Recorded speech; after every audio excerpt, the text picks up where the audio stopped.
Okay guys, we're getting into chapter 4. I just wanted to talk real quick. Today, I didn't really feel like recording a video, and that's when your discipline comes in, because you're going to have multiple days that you don't feel like studying. Today might be a day that you don't feel like studying, but you just got to keep in your mind this is something you have to do. You got to have discipline when studying for these exams, because if you don't have the discipline, you're not going to do it. You're just going to keep being like, I'll do it tomorrow, I'll do it another day. Make sure to start today and put a schedule of when you will study and stick to that schedule. So let's get into chapter 4, risk management. This talks about insurance and bonds, but chapter 9 gets more into bonds. I did get a bunch of questions on this chapter, and I am going to have a practice question. I wrote down a practice question here. It's a math question. I'm going to go through it with you guys so you guys can get an example of the question that will be on the test. So I hope that will help a lot. And if you guys like that, comment it down below and I will do it in future chapters. So let's get into chapter 4. This chapter, I do have some highlights here on the table of contents. If you want to pause the video and highlight that. And right here.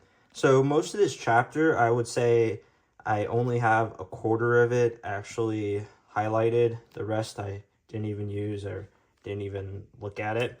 So we're going to start with introduction to risk management. So there's two types of risk: speculative risk and pure risk. Make sure you know the difference between the two. Speculative risk, which can produce a loss, no loss, or a gain, and pure risk, which can produce only a loss or no loss. Exposures to loss are generally broken down into 4 categories. First is property, second is financial losses, third is liability losses, 4 is exposure to losses. The risk management process, and this just goes through the process from a pure risk standpoint, the process involves. Just read through that. I don't think I had any questions on the test from this. I think I did have a question asking what are the two risk, and it was speculative and pure. Okay, insurance. The Department of Professional Regulations through statute law requires that the contractor carry a specific amount of bodily injury and property damage insurance. Okay, so this goes back to chapter, I think this is chapter 2, where it tells you, let me pull it up just so you can see it, because that is not in chapter 4 actually. Right here, the public liability insurance, they're referencing right here, bodily injury and property damage insurance, right here. This is not in this chapter actually. So if you get a question on this specific thing, you have to go to chapter 2, licensing, just so you're aware. Property loss exposure. Losses due to damage or destruction of property of contractors include losses to owned real property, buildings, and business personnel property. Property insurance policy can be purchased on replacement cost or an actual cash value. Property insurance policies also may contain a co-insurance provision. Co-insurance provisions require that the buyer purchase an amount of insurance that reasonably reflects the value of the property insured. As an example, if the replacement cost of a building is $100,000 and the building which is insured for $60,000 with an 80% co-insurance clause suffers a $10,000 fire loss, the insurer will only pay $7,500 of loss. The building insurance required was $80,000, 80% of $100,000. Only 6/8 of the required limit of coverage was purchased, $60,000 and $80,000. The insurance pays 6/8 of the loss, $7,500 of the $10,000. The insured is penalized $2,500 for non-insuring to the required value. I think I had 2 questions on this exact thing on the test. So make sure you understand what they're saying right here and how you can calculate the math if they ask a question like this on the test. I had 2 questions on this on the test. Make sure you know how to do this. If you want me to make a video on how to do this exactly, let me know and I will do it. Property insurance may be purchased under one of the 3 causes of loss form: basic, broad form, and special perils. I might be saying that wrong. Don't quote me on that. The basic form only covers, and then read through all these, what the forms cover, and stuff like that. So special form covers theft. And then here it goes into typical perils exclude under a special form policy are losses due to earthquake, flood, viruses, and wear and tear. The types of insurance policies generally available to contractors to protect the organization from property-related losses are as follow. Make sure to know this. Number 5 and number 7, very important. Installation floaters covering subcontractor materials on new construction job sites, well in transit or well stored at temporary locations. I had this on my test. But if you read here, builder's risk coverage. Most builder's risk policies cover the structure being constructed and may be extended to cover materials well in transits or at temporary storage facilities. They will try to trick you, so make sure to read the question carefully if they're asking for the general contractor or if they're asking for the subcontractor. So make sure to know. Flood insurance, crime exposure. Equipment breakdown insurance covers losses to certain type of equipment for sudden and accidental mechanical breakdown. Financial loss exposure.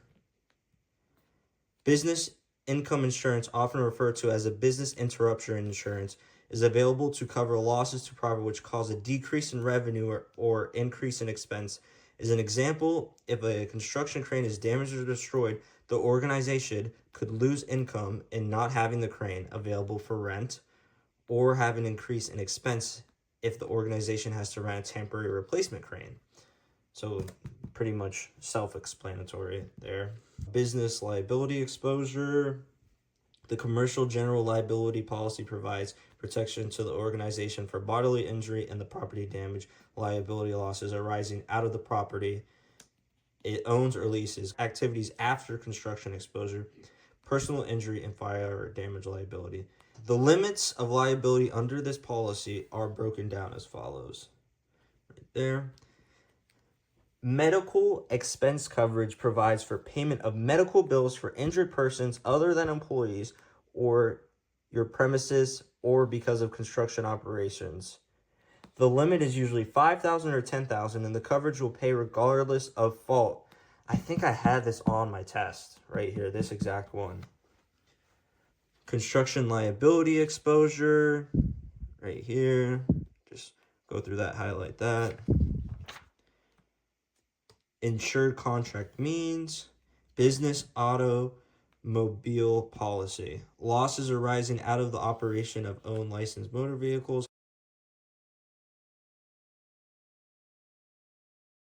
Hired autos, non-owned. Employment benefits liability coverage. I didn't have anything of that. Employment practice liability discrimination. So if they ask you which insurance covers discrimination claims, it's the employment practices liability policy. Umbrella liability policy. Often a contractor will be required by contract or desire additional protection from liability claims beyond the policy limits available under commercial general liability and business automobile policies. The policy in it is in excess of the commercial general liability and business auto policy limits. Personal loss exposure. Organizations can also suffer financial loss due to death or disability of key personnel. Computation of premium rates. Premiums for property coverage, including builder's risk. Boom, boom, boom. Right here, important. A contractor should regularly, every 6 months or at least annually, review the driving records of his employees by ordering motor vehicle reports. Right there. So if they ask, a contractor should regularly blank review the driving record of his employees by ordering a motor vehicle reports every 6 months or at least annually. A suretyship is a promise by the surety guarantor to be answerable to the obligee for the debt of the principal contract. The liability of the surety is secondary to the principal. Make sure to understand what is a guarantor, what is the owner, and what is the contractor. Also, what is the surety, what is the obligee, and what is the principal. I studied this. I don't know why I could not put in my head what was the surety, what was the obligee, and what was the principal. I just looked at this so many times, and I highlighted it and underlined it just so I know this. Indemnity is a legal principle by which the party offering the guarantee surety will be identified, reimbursed by the contractor for lost damages incurred. The indemnity agreement is the legal document that is signed by all principals and their spouses prior to executing any bonds. Right here. So they might ask, who signs the indemnity agreement? Sorry if I'm saying that wrong. And it's signed by all principals and their spouses prior to executing any bonds. Insurance is a two-part agreement in which the insurer assumes the liability of the insured for loss arising out of an unforeseen contingency such as fire, accident, or death. Insurers expect losses and spread the risk over many insured. A surety bond is a three-party agreement. Who are the three parties? Right here. The surety, the guarantor, the obligee, the owner, and the principal, the contractor. So if the contractor fails on the surety bond, the surety, the guarantor, is the one that pays the obligee, the owner. And then the surety, the guarantor, will go after the contractor to get the money back they had to pay the owner. Just so you're aware. The surety is the one that's going to be suing the contractor. The owner doesn't have to deal with that. The owner's guaranteed the money because the guarantor is guaranteeing it. There you go. Right there. It says here, the surety does not contemplate a loss. Why do they not contemplate a loss? Because the surety is going to sue the contractor and get all of the money back that they had to pay the owner, the obligee. In 1894, Congress passed the Hurd Act in response to the concerns about the large number of contractors working on public projects that became insolvent, and in response to complaints from unpaid subcontractors, the Hurd Act was supplanted by the Miller Act in 1935, called the Little Miller Acts. Types of bonds. Make sure you learn and understand what types of bonds there are. There's 6 types of bonds, and this one explains what the bid bond is right here. So make sure to understand what each bond is. So we got the bid bond. We got the performance bond. So in the test, like this was the question that I got. It would be like and then it would have the blank, and then it would have the different bonds, 4 different bonds you can choose from.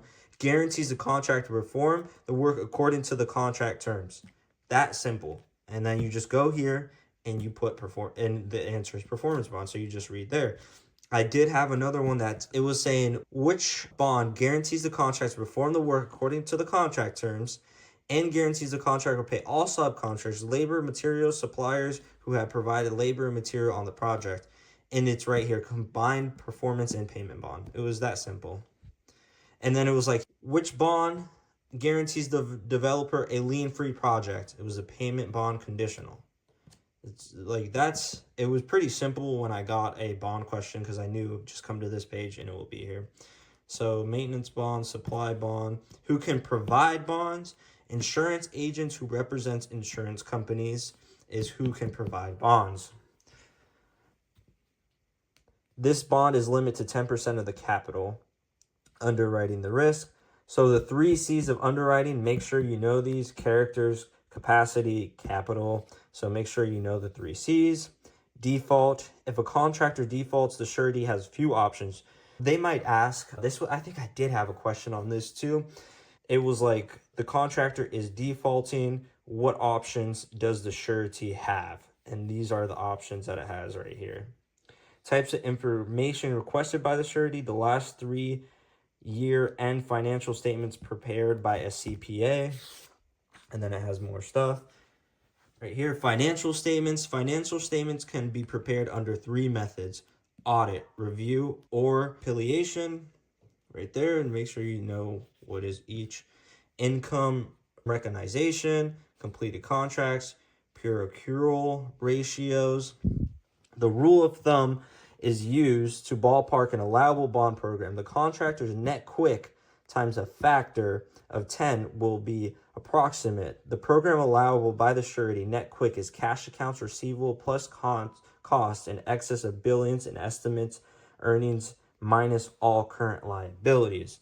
I had a question on the test. It will give you what the contractor has. Like right here, it will say, as an example, if the contractor cash accounts are receivable and costs in excess of billions and estimate earnings totals 1,000. So it will say this contractor's has $1 million in cash, has $500 in account receivables, and has like 400,000 in cost and accessibility. And what is his net quick? So you would add that all together, and then if it has a liabilities, you would minus the liabilities, and you would, let's say, get 600,000, and then you times it by 10, and so his is 6 million. All right, debt to equity, contracts. What does a bond cost? May vary from 1% to 5% of the contract price. Okay, standard surety association rate for a Class B contract. Make sure to know where this is. Very, very, very, very, very important right here. This is the question that I have that I'm going to do with you guys. Right here is the question. You are bidding on a general construction project with a contract price of $3.2 million using the standard surety association rate for a Class B, calculated the total bond premium. So right here is the standard surety association rate for a Class B contract. So you need a bond premium of $3.2 million right here. So for this, you have to start with 100. You just can't jump to $2.5 million. You have to go down the list until you hit $3.2 million. So the first 100,000 is rate per thousand 25. So I'm going to do 100,000 divided by 1,000 is 100 times 25. So I have 2,500 here. So I'm going to write this down. Hopefully. Sorry for my bad handwriting. And now I have 100,000. So now I'm going to do 400,000.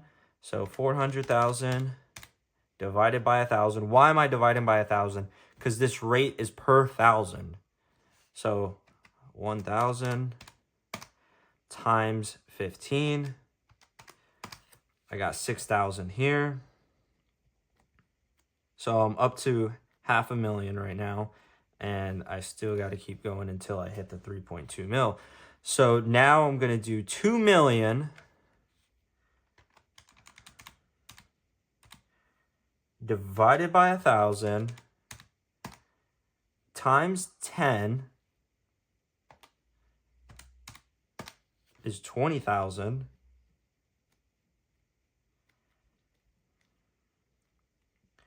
And now what I need, so I already did 2 million, I already did 2.5 million, right? All right, so let's minus 2.5 million minus 32 is 700,000. So I need 700,000 from the 2.5 million. So I'm doing 700,000 divided by 1,000 times 750 is $5,250. All right, now we're going to add all this up.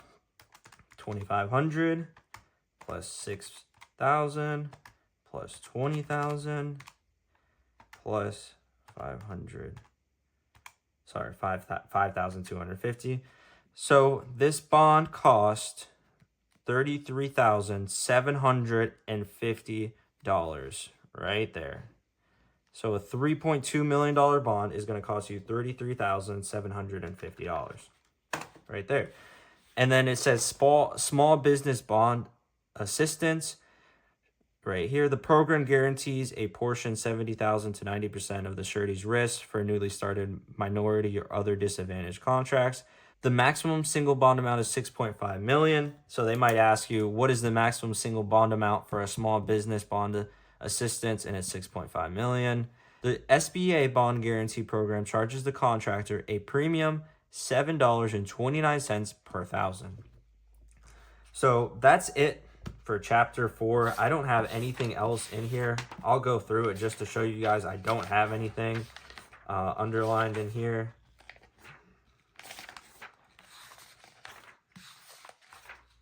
So yeah, that's pretty much it. I hope you guys enjoyed the video. If you guys have any questions about what I did, if you have questions about this math, let me know down below and I can help you guys out with it. So I hope you guys like today's video. Once again, keep going. You guys will get there. I'll see you guys in the next one. Peace.